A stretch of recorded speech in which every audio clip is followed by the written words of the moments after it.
right. Hello and welcome everyone. Tanya here with New Earth Consciousness. I'm here live with Kelly Meehan. She is the creator of Spirit Baby Medium. She's a medical intuitive. She's a mentor. She communicates with the unborn and whether people have lost children or have children coming in, she's able to communicate with them. So Kelly, I'm really excited to have this conversation with you. When we spoke before in the pre-interview chat, it was like we both were just lit up like two sisters, just totally, like reunited lost sisters from another mother or something, it's really cool. So thank you for having me. This is why I'm sitting here. I'm like this, this big smile. And I'm like, I look really weird right now, but I'm feeling the same thing. It was just so exciting to really be here and to connect with you and have this conversation. Yeah. And so if you're watching this, just feel free to comment. Let us know where you're tuning in from. If you're watching the replay, type your questions in if you have questions. So Kelly, I'm really curious about your journey. Like, how did you come to this realization that you had a gift? So I've always had extrasensory perceptions at a very young age. I think everybody has that story, right? I wasn't like 1 or 2 years old. That reality I blocked out, but it was actually, I felt like it was puberty. Like puberty's time. I felt like that energy shifted me into this whole other reality. Even my physiology changed. I went from this like chubby, I had this teen time where I was like kind of chubby. And then like literally you look at a picture from 1 year to the other, like they look like different people, completely different people.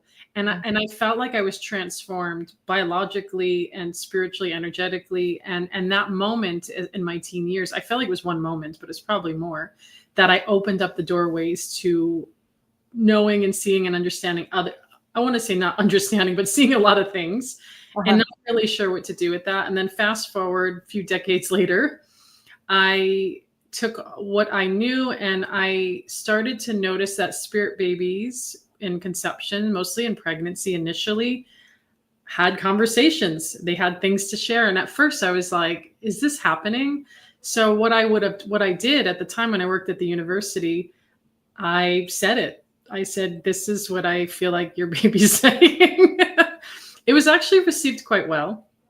And in that, I decided to really just kind of go deeper into supporting women, men, especially not just in pregnancy where it began in pre-birth communication, but outside more into conception and birth loss of miscarriage, stillbirth, infancy loss, and then even newborn energetic support as well, like in the earth-bodied world. And it's such a longer story, but there's a little clip of it for you. Wow, so interesting. I'm curious. So these, you're kind of awakening to your gifts and being open to receive them.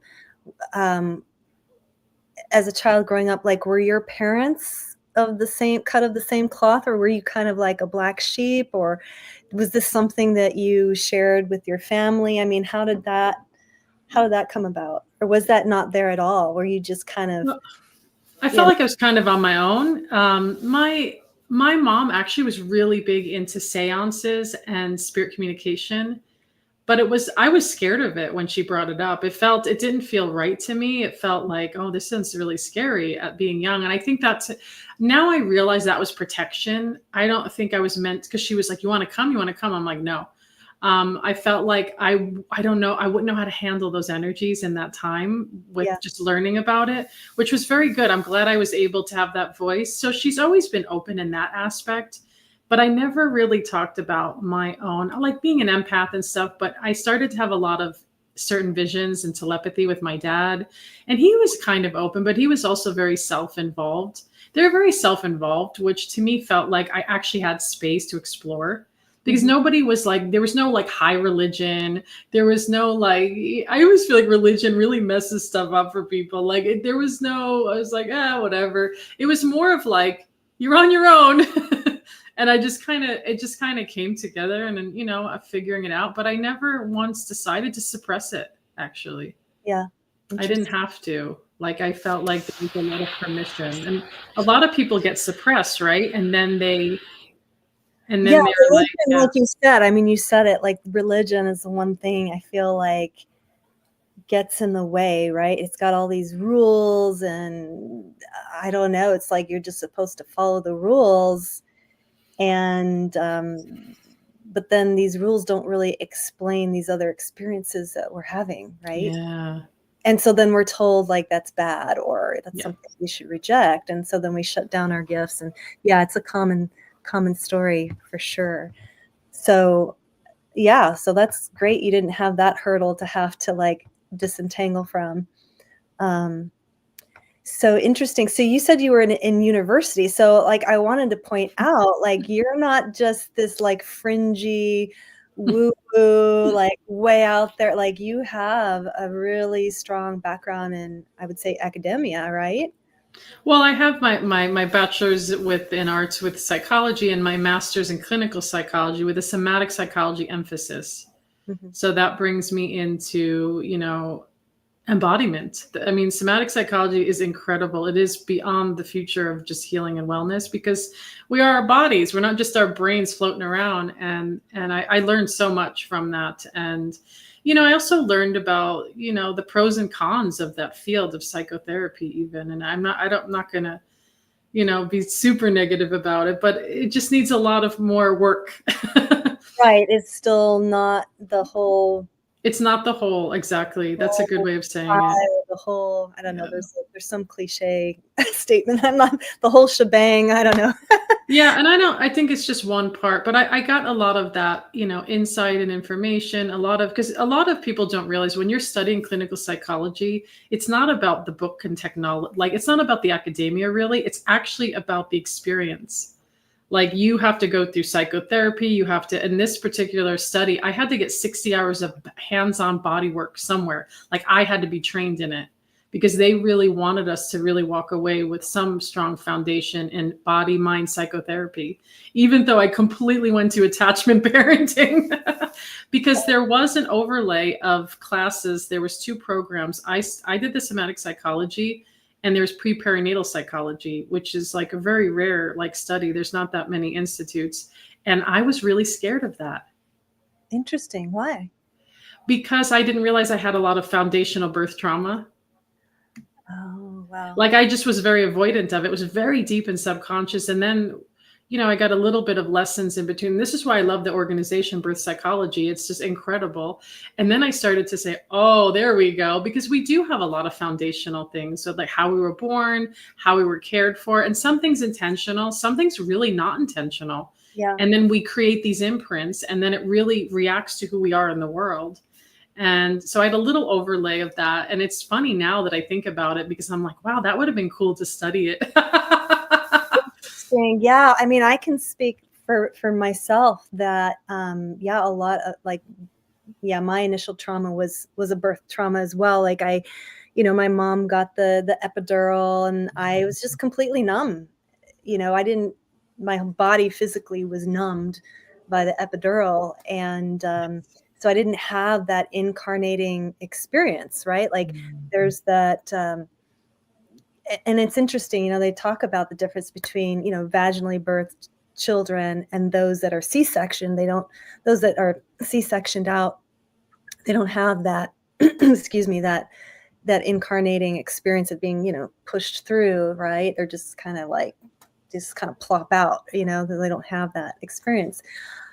So it brings up the question of, when I'm curious, like, so when you work with parents or parents to be, does the child or the baby, baby, ever communicate like how they want to be birthed? Does that ever come through? That's a really good question. So I know sometimes yes, sometimes no. Mm. And so when I'm working with them in conception and pregnancy, some I know better than others.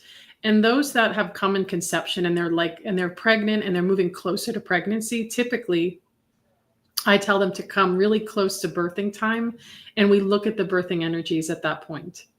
And it's a very tricky place because I'm not giving like medical advice. I'm like trusting the intuition of the mother, and I'm listening to the baby. And some babies, I can see energetically where they're going to be a little bit more challenging to be born. But that doesn't mean we have to go and then induce them or pull them out either. That's the thing. Yeah. It's like, why is that soul going to take their time with the energy of the mother and her story and her fear and her own birth is literally imprinted into her body? And I'm sure there are more studies and more insight to look at it. But like how we were born, that's going to affect how we give birth. Like, and it could either be really awesome or highly traumatic. It really depends, right? Mm-hmm. And this is why we're fighting. I feel like fighting all the time in this world, especially in America, with the birth rates, and the maternity care system is just still really poor here. And people think, oh, is that really true? And I've interviewed midwives, and they've shared this on my podcast, and I knew it, but just to hear it from the voice of professionals in that field, it's like, what's happening in this very sacred structure of life coming through into this space. So babies kind of want to, but what I do is when I do that and I look at baby's energy, I could kind of peek in to the field of the mother and go, that could look like, that could be hard. I'm going, oh, I'm never saying you're going to have a cesarean or vaginal. I don't want to do that. Yeah, it's too much. Actually, yeah, even if I do know, I don't think it's really helpful, to be honest. Like if I told you like you're in birth and I'm like, you're going to have a cesarean, you'd be like, what the heck is what? Like you would be so deflated, discouraged, and it would create a whole different path of fear. Or if it was like, you're going to do this. And I don't want to like lie to people either. Like, I just feel like when we're entering to the birth portal, that you're just like being where you need to be. Like there's so much, right? We know you've been in that place. It's like, there's so much happening. We really just have to be so present, and we have to do the best we can. I mean, that's what it feels like to me. Right. It's kind of like, it's going to be what it's going to be, no matter what, if you can see it beforehand or not. But I was just curious if babies are like, I want to be home birthed. Don't take me to the hospital. Some parents do say their babies will tell them, I want to be free birthed. I want to be home birthed. Or maybe there's other things. And so I leave that to the birthing mothers, because I don't like when I was birthing my children, I was like, I don't care what they want to do. I know what I want to do. I'm serious. True. Yeah. So I'm like, I can't sit here and wait. I just have to follow my instincts, and our instincts are connected with us and this earth body, and connected with our baby in some way. So it's very different. Some people will say, and then some people have ideas like, well, maybe you signed a contract in the beginning. And I'm not going to like confirm or deny that, but I don't go into that conversation because, and people, it makes them feel good. It's hard to like, for some people, it's really hard to say that. It's like, what? Your baby wants to come through a horrible traumatic experience, and then now maybe you have a disabled child, like, and then to tell someone that, well, that was in their contract, I feel like is a disservice, because there are things we don't fully know, even in this realm. It's like there are things coming together that, we have to do the best we can with what our own intelligence and our own energetic frequency is. Right. So what kind of things do spirit babies communicate with you? Like when a couple comes to you and they're like, we want to know, like, what kind of information comes through typically? Usually it's very love and lighthearted information. And there's a reason for that, because spirit babies, obviously they're more than a baby. They're, a possibility of an earth body, a consciousness, a real souled, I feel like a souled personality being. And they often share with me typically inspiring things, fun things, loving things, beautiful things. Sometimes even things of a lineage will come up through. They'll show me different things, or what their mother or father needs. Maybe there's something in the physical body or the emotional body or the spirit body. But most spirit baby beings, they're never like negative or demonic or evil. Like I know people will like come up with that, but it's just the purity of love. And I've had things where I'm laughing. I'm like, am I going to say this to somebody? Because I'm like, Yeah, and sometimes there can be some really serious, heavy, traumatic energies in the work, but there's also times of lightheartedness and laughter because baby beings, I really want to connect parents with this being. They know, they feel it, and that soul personality. And what are they sharing? Sometimes it's animal messages, it's numbers, it's through feelings, it's signs and symbols will come through. Sometimes this is what I think is really silly, and I've gotten used to it. It's like they share things in the person's home, or they went on a trip. The baby's like, "Hey, you're going on a trip." That's what the baby's saying. I'll say, because it's really them showing, "I'm here. I exist. Like I'm literally with you when you guys are making pizza." Right. Like, Yeah.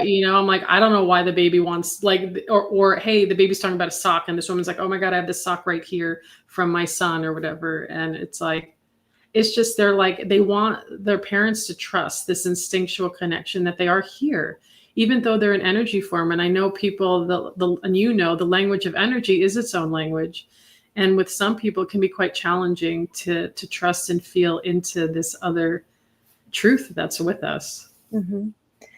Do you ever work with mothers who went through an abortion and they're struggling with that choice?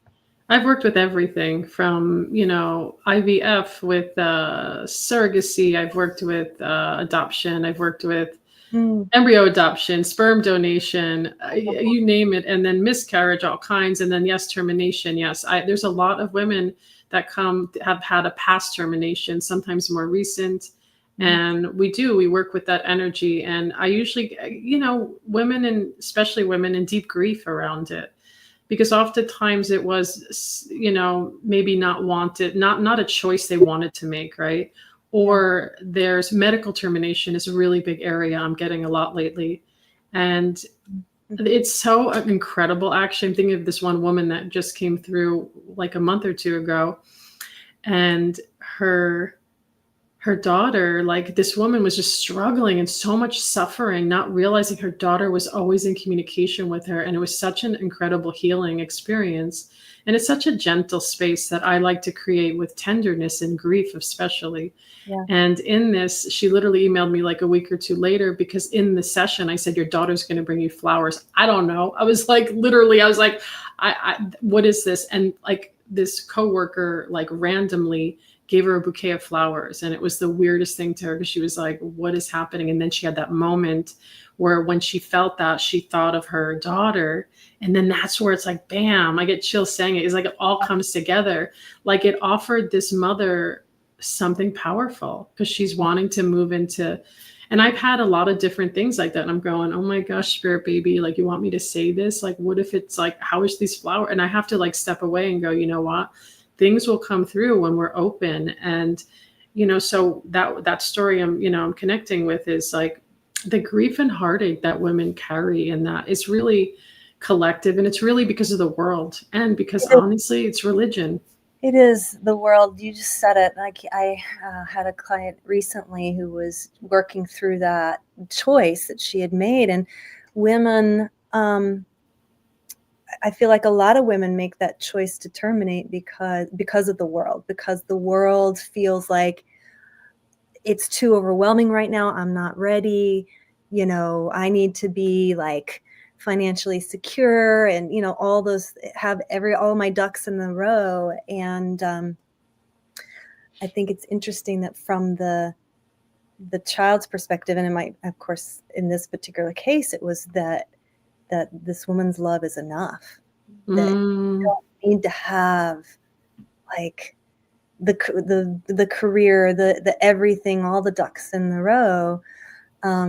But anyway, it was really healing for her to hear, like that's something that she needed to hear and to connect. And I think that, yeah, making that space for that, to realize like that was a real connection, even though it was terminated or a miscarriage. mm, Oftentimes, I know from my own mother, she had two miscarriages, and to her, I think, and maybe to a lot of people, and maybe this is not so much now, but at least in her generation, miscarriages were not really considered to be mm, real souls or real, you know what I mean? Like they were just mistakes or something, you know, just, and so not taking the time to honor that soul that didn't quite make it, you know, but the fact that they're still connected. Yeah.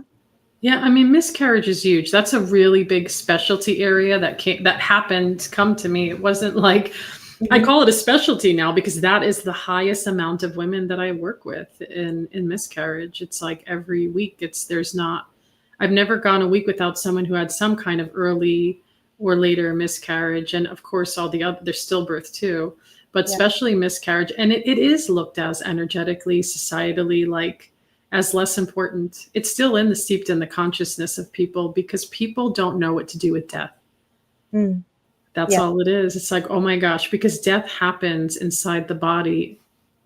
Like that's incredible, really. It's not Yeah. like we were like outside, oh, someone's dead. It's like it's happening as a part of two souls in one body. Like it's a really deep place that women have to step into because it is very transformative because that light energy inside your body is there and then it's not. And nobody prepares anybody for that. Right. Like what are you supposed to do with that? And women are Right. just left feeling fragile, confused, or they force themselves. I had a woman say she had to force herself back to work and it was so Right. sad. Right.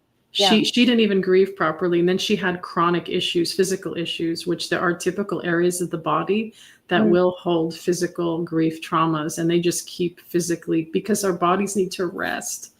It's like, my gosh, you have to birth when you have a miscarriage. You have to birth, or you get help in the birthing. Either both of them are both traumatic. There's always going to be trauma in that. But there's also healing. But if women, if they're not shifting into the space of really letting the emotion, letting the healing come through, then they're just stuck. Yeah. Yeah. I'm curious, and with you working with the unborn, do you feel that part of the healing process is giving these unborn children a name and a I think place? names are awesome. I think every child deserves a name, even if the same child is coming back, because someone will say, hey, you have to feel into that. But names are very powerful. And I've actually, when I work with like miscarriage, some people don't want to do it. And I can't, that's your own Right. energy. But especially I think when it, like, let's say someone has nicknames, a lot of people have nicknames, or if it's a few weeks in, people just don't feel like they want to do that. But sometimes if they're like 20, right on the edge of 20 weeks, that's like you're birthing a body. Mm-hmm. And I always ask, like, what's the name of your child? Even in a stillbirth, I'm not like, what was the name of your child? Yeah. So what is the name of your child? Right. And for when I do stillbirth sessions, like I want to, this child is like fully like present, and there's a certain mission and energy for that being. And I always ask a name because I want to honor like their connection to the journey. And so names, yeah, they're very powerful.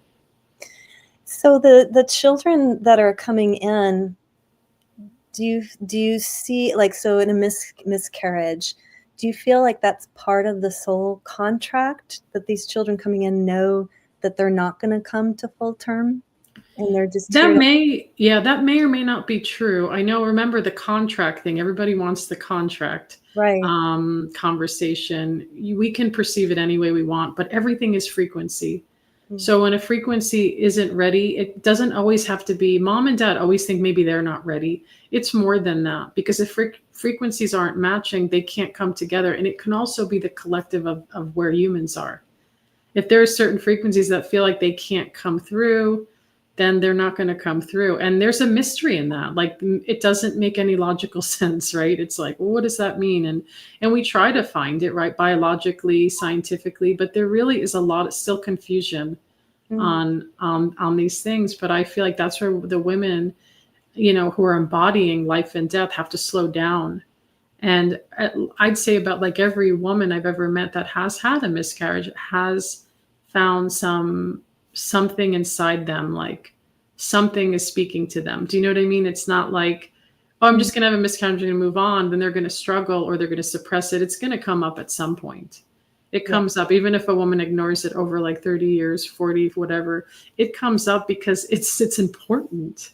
Yeah. It's not like it's something that's powerful and important, and we can use the energy of the light to transform whatever wants to move through us, or we can pretend it's not there and then struggle, really. Yeah. I've found like in family constellations work, Mm. um, when there is a miscarriage or an abortion or stillborn or any child that didn't make it, and if that and then subsequently, let's say the parents do have children at some point, they have children that are born, um, it's almost, it comes up in a constellation that if those unborn children weren't honored or acknowledged or properly grieved, then the children and maybe even subsequent generations end up carrying this unprocessed Mm. trauma, um, which is, so I just feel like the work that you do is more than just helping the parents out, or it's like, um, I think people coming into your field to do this healing work around unborn children, spirit babies, or babies come, and I guess not the ones that are being birthed, but the ones that have been passed, and they subsequently have children. It's a huge service to the family and the subsequent generations. Because I know for myself, like with the very first constellation I received, and when I knew nothing about constellations, this was 10 years ago, and in the constellation it was revealed, and my mother happened to be in the constellation there physically also observing it, and I was receiving, and there were two unborn children that I knew nothing about. Mm. And so I came into the world thinking that I was the oldest, when in fact I wasn't. So when these are Yeah. distortions, right? So I Yeah. came in and was living my life thinking, oh, I'm the firstborn, I'm the oldest. Mm. It's like, no, actually you're not, and so those kind of things can really have an impact on a person's life if the truth isn't revealed. So Yeah, that's so powerful. Oh my gosh, that's so powerful that you just shared that in your experience. But you're right.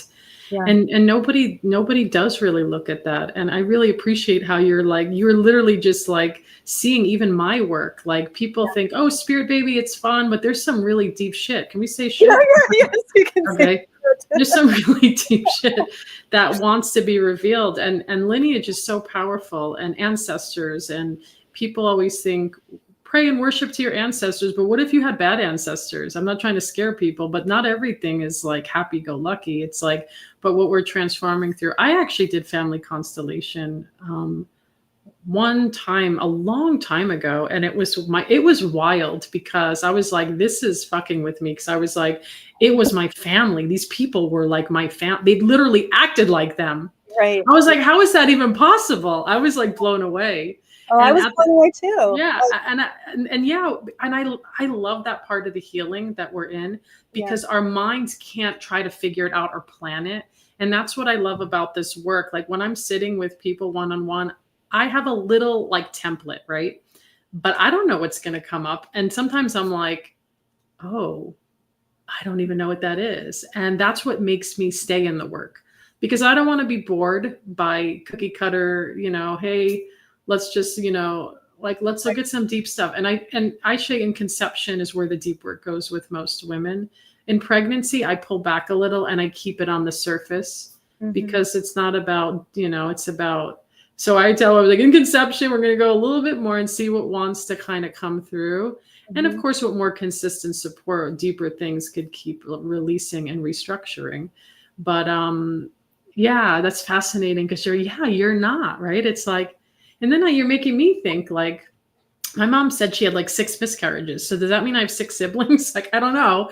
And I'm a middle child, so it would be before my brother. But I think we talked before, and I said, I actually felt like that could have been me. Right. Because my mom's like, oh, I had my mom may have had a stillbirth. She doesn't really have a lot of memory around that, because she had so much trauma growing up. And they're like, we start to like put things in our brain in different spots. But she said she had a daughter and she held her. So I was like, that's interesting. That is interesting. Yeah. And that was before everybody. And she had infertility in the 70s. And then my brother came and it was like, what? It was like a miracle. Yeah. And then they told her you'd never have kids. Right. That's the thing that trips me out so much, is when women are told you'll never have babies. Actually, my brother's wife, he hooked up with her and she's like, I can't have children. And I think he felt like he's like, yeah, awesome. Like, he really wasn't interested in having children. And then, Yeah. guess what? You're a dad. Wow. I feel like those babies, like I don't know if either these mothers are getting misdiagnosed or they really are kind of like miracle babies. Like they're coming through no matter what, Yeah, maybe it's even a combination of both, because medical science is still not that good. Like they make a lot of mistakes. They do. They make a lot of mistakes. Yeah. And everybody, I know we're kind of working on de-worshipping those systems, right? Because it's like, but people need to realize more and more that, mistakes are always going to happen. So, yeah, it's interesting. I really liked what you said about why you love this work, which is, to me, it's constantly being totally open to the unknown. Right? Like it's just, let's just see what shows up, like not having an agenda, but just really being open. I would say being open to the mystery of life and spirit, and that, like you said, the science, or medicine rather, is just, well, I would even say science to a degree is just so limited in its perspective and is not willing to explore beyond. It's like science now has become like, almost a dogma, like science is it. It is dogma. And sure. Right? And they're not like, actually, science should be an explorative, constantly questioning should be the basis of science, but it's kind of become, rigid. So it's really beautiful in the work that you do. It's like, things happen that you can't explain, at least by science currently. Like maybe down the road of, a few years, maybe it'll catch up. But it'll keep changing. Remember, it's going to keep changing. True. Like what they thought back in the 50s, they thought that was really good science. And then now when we look back now, oh, we shouldn't have done that. Oh man. Ooh, we've learned more. I think that's going to keep happening. And this is why we need to come into our own health authority with our own being and our own bodies, and just understand ourselves from our inwardness of quietness and calmness and de-stressing, right? I mean, there's way too much stress in this world. And then we get to make those choices when and if we ever do need an external support, right? I mean, that's the piece. And that, I do feel like that is where we're headed towards. And it feels really good, actually. It feels empowering. It doesn't feel like, we're not saying that we're ditching out on all that stuff. It's just we're being more select and do we really need it?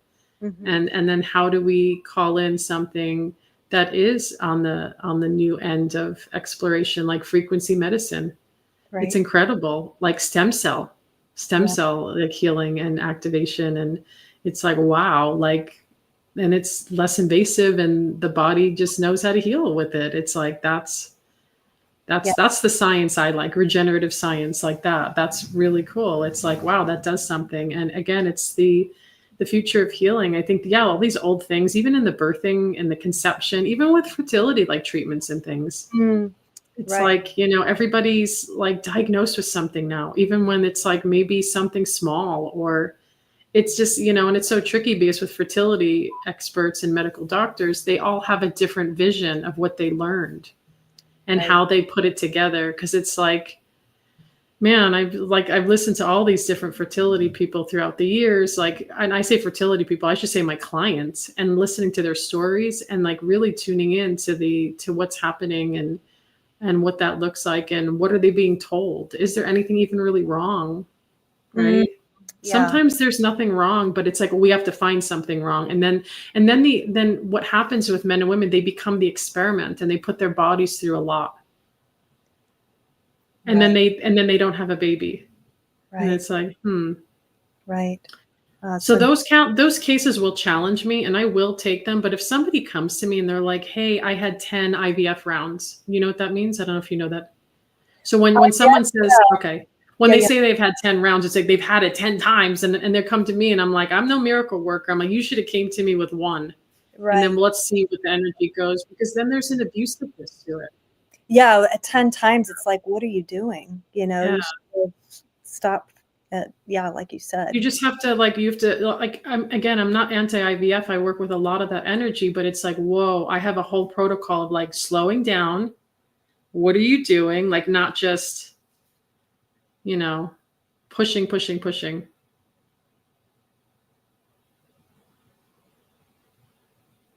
Oh, I lost you there. No, we're back. Yeah, so you were saying IVF. You've worked a lot with that energy, and then I Yeah, lost. and what I know, I thought it froze. I wasn't sure. I thought you were just posing. Oh, I was saying that, yeah, I'm not anti, like I support it, but it's very individual. Like I have my own protocol with individual energetic people going through it. It's not just, hey, this is what it's going to be. This is what, everybody is so different, but there has to be a massive slowdown because and I've seen women, I've worked with women that they've done IVF once and the baby's there, and other times they may have to work on it a little bit, but sometimes I get them when they're not starting from the beginning. That's a lot of different energy you've already like kind of, yeah. you know.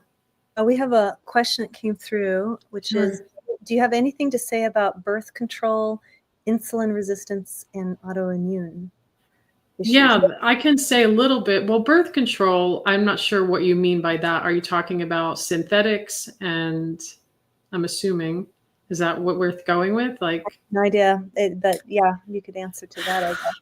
I mean, there's amazing new documentaries and information about obviously messing with our hormones and system is going to fuck everything up. Like, I can't speak a lot about that because most women that come to me, they don't want to control their birth. They want babies. They want babies. Insulin resistance is a new thing that I see a lot coming up right now in the conversation of the world of doctors and other fertility specialists. I can't speak to that at all. Like, I don't know. Autoimmune, I could speak to. I've talked about this for years. Autoimmune is very tricky because with autoimmune issues, some people will say, and some of my clients that work with me know I don't like this. They're like, my body has killer cells, so it wants to kill the baby, and I feel like we're going to come up with more information that says it's not true at some point because our bodies aren't wanting to kill our babies. It doesn't work that way. But autoimmune issues are very much stemmed from childhood, from cortisol, and that feels like a whole deep conversation. And I grew up with a lot of autoimmune stuff, and I had children with autoimmune issues. And I was diagnosed not only at 15 with, they thought it was rheumatoid, then it was Lyme's disease. I was even on medication, experimental IV medication that didn't work. And I was totally inundated by all these different antibiotics. And I was still sick. And then when I was older in my 20s, they're like, we think you have lupus. And we went with that one. But what the realization is now, decades later, and a lot of deep detoxing you have to do. It's very energetic and it's very emotional and it's very real, but it's definitely connected to lineage and past energies because it's not normal for people to have this many autoimmune issues. So you can conceive with autoimmune issues for sure. And it's very different for everybody. I see a lot of women with hypothyroidism coming through that do conceive Graves' disease. There's probably a lot of other, I'm trying to think, obviously lupus, you could get through that one. And again, it's so individual, right? It's like, and there's an energetic quality to all these things. Our organs have energy, they have information. I actually worked with someone, this is really a wild story, who had autoimmune issues, and it actually went back into her and ancestors. And it was really an intense conversation. She was like, oh my gosh, I'm going to say this to this woman. I saw the Holocaust intertwined in her reality to conceive. And it was pretty close in the generational energy with her, to the point where her body is physiologically looking like an autoimmune issue. But I felt like there was an energy of a past, that there was captivation and holding and like terror and fear. And it was locked in some, I feel like, Tanya, this is your expertise to kind of go back in that and then release it. But I know it was such an intense conversation. I was like, oh, and I never heard from her. But I was like, it's okay. I planted the seed. Some people, I'm like, okay, like what is this language? What, not everybody's going to get the same language from us, right? Yeah. And yet it's, I was like, well, I was really blown away when I saw that, because I was like, oh, I never thought about that, but that's interesting. That's just her story. And then I see your question come through, endometriosis from birth control. So